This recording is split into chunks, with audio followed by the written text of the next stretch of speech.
So as Trump continues his trip over in Scotland, where he's met with protesters and people shitting in the holes of his golf course, this opens up another time for a discussion about his popularity on the whole. Once again, I find it strange that he won all the swing states, yet at his 100-day mark, he had the lowest approval rating of any president in history.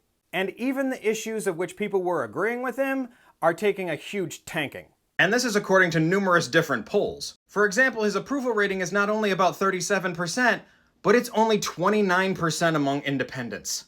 To put that in better context, in November during the contest, approximately 45% of independents voted for him. Which means that now after they voted for him, approximately half of those independents now disapprove of him. Of course, I'm surprised it's not higher. But now, even according to a new CBS News YouGov poll, there's been a 20-point shift in support of his mass deportation since just February, with approval dropping from 59% to 49% and disapproval rising to 51%.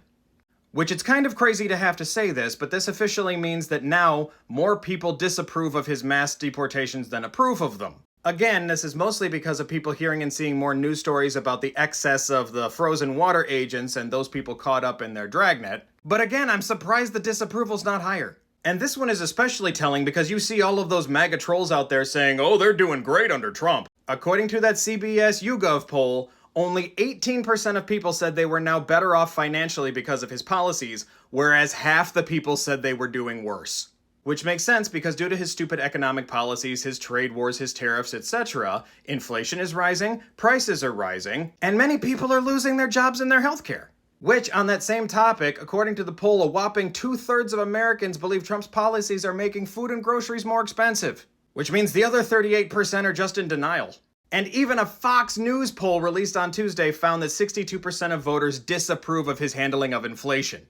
Remember all those MAGA who were complaining about Joe Biden and inflation? And even though part of the reason he went to Scotland in the first place was to try to avoid the whole talk about Schmepstein for a while, that's following him too. Because along with him showing up to people protesting him and saying they don't want him there because he tried forcefully buying up people's property in the past and they're still pretty sour about that, the people of Scotland have a pretty succinct message for him. Donald Trump is visiting Scotland and Police Scotland have released 5,000 extra officers to surround him, which is great, because at least we know their women and children will be safe from the rapey fucker. Obviously the Scots have put on a good counter demonstration, there's some fantastic banners being put up. Here's a favourite of mine, go home you big orange jobby. I really couldn't have said it better myself.